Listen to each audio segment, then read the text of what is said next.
وَلَقَدْ يَسَّرْنَا الْقُرْآنَ لِلذِّكْرِ فَهَلْ مِن مُّدَّكِرٍ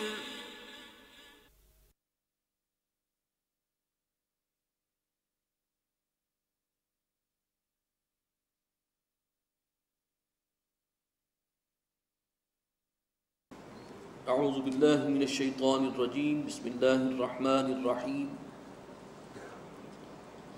یسألونک عن الخمر والمیسر قل فیہما اثم کبیر ومنافع للناس واثمہما اکبر من نفعہما ویسألونک ماذا ينفقون قل العفو كذلك يبين الله لكم الآيات لعلكم تتفكرون صدق اللہ العظیم رب اشرح لي صدری ویسر لي امری واحلل عقدۃ من لسانی یفقہوا قولی۔ یہاں سے آگے تقریباً 5 رکوعوں تک احکام شریعت کا بیان ہے۔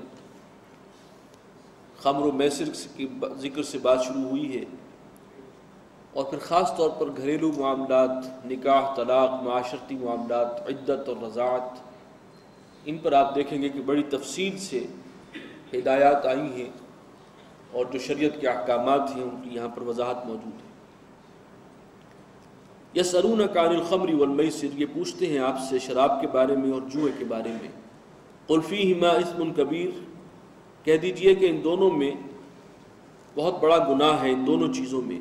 ومنافع للناس، اور لوگوں کے کچھ فائدے بھی ہیں۔ وَإِثْمُهُمَا أَكْبَرُ مِن نَّفْعِهِمَا، اور ان دونوں کا گناہ کا پہلو بڑا ہے ان کے فائدے کے پہلو سے۔ یہ شراب کے بارے میں ابتدائی حکم جو ہے وہ اشارہ اس میں موجود ہے کہ یہ اچھی چیز نہیں ہے، ناپسندیدہ شے ہے، لیکن اصل میں جو حرمت آخری اور قطعی آئی ہے وہ سورہ مائدہ میں آئی۔ تو بعض احکامات میں ایک تدریج ہے، سود کا معاملہ بھی اسی طرح ہے، شراب کا معاملہ بھی اسی طرح ہے۔ وَيَسْأَلُونَكَ مَاذَا يُنْفِقُونَ، اور یہ پوچھتے ہیں آپ سے کہ کیا خرچ کریں۔ قُلِ الْعَفْوَ، کہہ دیجئے کہ جو بھی ضرورت سے زائد ہو وہ خرچ کرو، یعنی اس کی جو آخری انتہا ہے، جو لمٹ ہے، اپر لمٹ، وہ تو یہ ہے کہ انسان اپنی ضرورت کے مطابق جو اللہ نے دیا ہے اس میں سے برتے، اور باقی سب کچھ جو بھی ہے زائد وہ اللہ کی راہ میں دے دے۔ اسے یقین ہے اللہ تعالیٰ رزاق ہے، کل کی روزی اللہ دے گا۔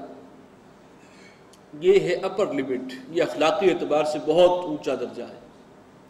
لیکن جو قانون و شریعت ہے اس میں یہی ہے کہ کسی شخص کے پاس اگر زائد مال ہے اور اس میں سے وہ کم سے کم وہ نصاب یعنی زکوٰۃ ادا کر رہا ہے تو بقیہ مال اس کا ہے، وہ اس کا حق ہے قانونی طور پر۔ تو یہ 2 اینگلز ہیں، اور اس کو اگر قانون بنا دیں گے تو پھر معاملہ بڑا مشکل ہو جائے گا کہ ہر شخص کے پاس جو بھی اس کی ضرورت سے زائد ہے پھر وہ حکومت جو ہے وہ اس سے کھینچ لے اور وصول کر لے۔ یہ احادیث سے بھی معلوم ہوتا ہے، اور اسلامی تاریخ میں بھی کسی نے اس کو قانونی درجے میں اس نے نہیں سمجھا، بلکہ یہ اخلاقی اور روحانی تعلیم ہے کہ ضرورت سے زائد جو کچھ ہو وہ اللہ کی راہ میں خرچ کر دو۔ كذلك يبين الله لكم الآيات، اسی طرح اللہ تعالیٰ وضاحت فرماتا ہے تمہارے لیے آیات کو، احکامات کو، لعلکم تتفکرون، تاکہ تم غور و فکر کرو، فی الدنیا والآخرہ، دنیا اور آخرت کے معاملات میں، تمام معاملات کے اندر غور و فکر کر سکو۔ وَيَسْأَلُونَكَ عَنِ الْيَتَامَى، اور یہ آپ سے پوچھتے ہیں یتیموں کے بارے میں۔ قُلْ إِصْلَاحٌ لَهُمْ خَيْرٌ، کہہ دیجئے کہ ان کی اصلاح اور اس کے بہبود کے لیے کام کرنا بڑی نیکی کا کام ہے، بھلائی کا کام ہے۔ وَإِن تُخَالِطُوهُمْ فَإِخْوَانُكُمْ، اور اگر ان کا مال تم اپنے خرچ میں شامل کر لیا کرو تو وہ تمہارے بھائی ہیں۔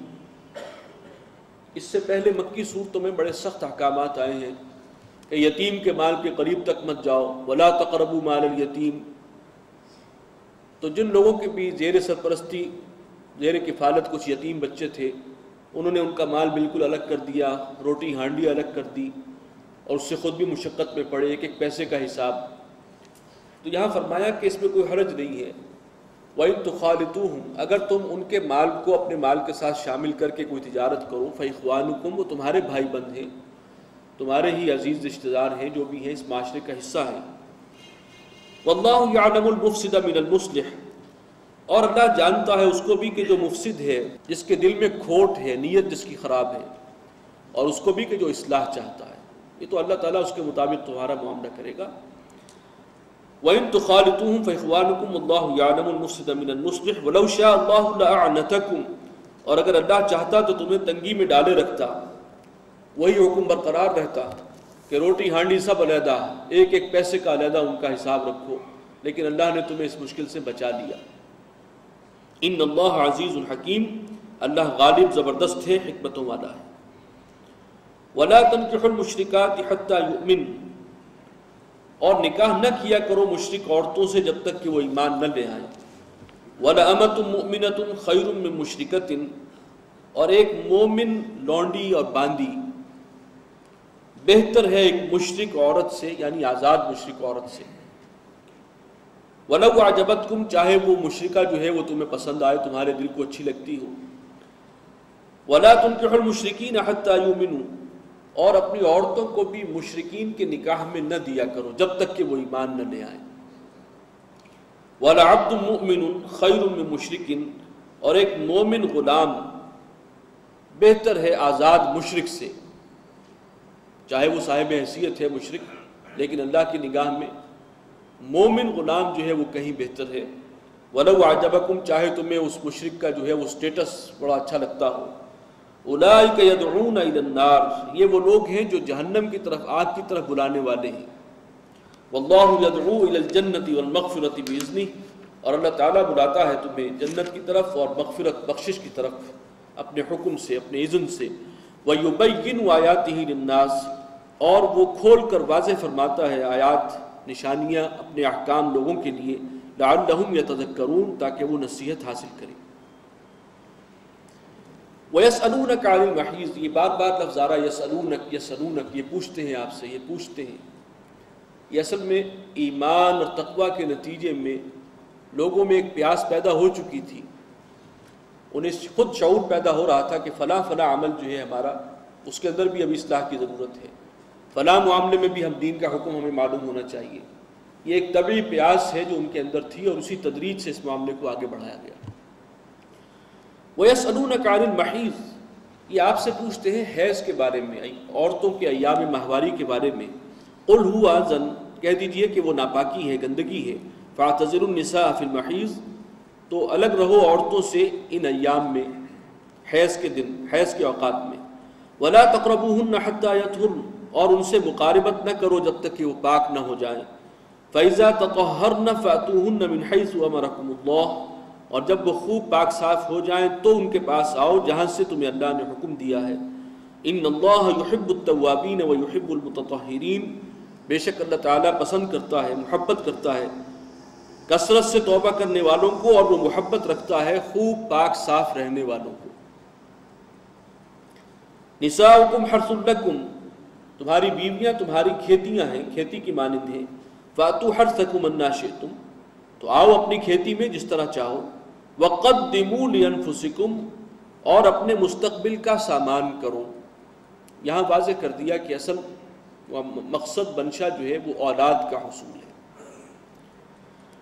واتقوا اللہ واعلموا، اور اللہ کا تقوی اختیار کرو اور جان لو، انکم ملاقوہ، تمہیں اس سے ملاقات کرنی ہے، ایک دن اس کے سامنے پیشی ہونی ہے۔ وبشر المومنین، اور اے نبی خوشخبری سنا دیجئے سچے اہل ایمان کو۔ وَلَا تَجْعَلُوا اللَّهَ عُرْضَةً لِأَيْمَانِكُمْ، اور اللہ تعالیٰ کو اپنی قسموں کا ہدف اور نشانہ نہ بناؤ۔ أَن تَبَرُّوا وَتَتَّقُوا وَتُصْلِحُوا بَيْنَ النَّاسِ، اس بات سے کہ تم لوگوں کے ساتھ حسن سلوک سے اور تقوی اور پرہیزگاری سے اور صلح کرانے سے جو ہے وہ اپنے آپ کو روک لو۔ یعنی کوئی شخص قسم کھا لے کہ میں آئندہ جو ہے وہ ان دو افراد کے درمیان صلح نہیں کراؤں گا، بڑی کوشش کی ہے میں نے اور جو بھگت لیا ہے، اب آئندہ کے لیے میری توبہ ہے، میں قسم کھاتا ہوں کہ اب کسی کے درمیان آئندہ صلح نہیں کراؤں گا۔ اب یہ ایک نیک کام تھا، اس میں قسم بھی کھا رہے ہیں اور آپ، اور اللہ کو اس کے اندر گھسیٹ بھی رہے ہیں، تو اللہ تعالیٰ کو اپنی ایسی قسموں کا ٹارگٹ اور ہدف نہ بنایا کرو۔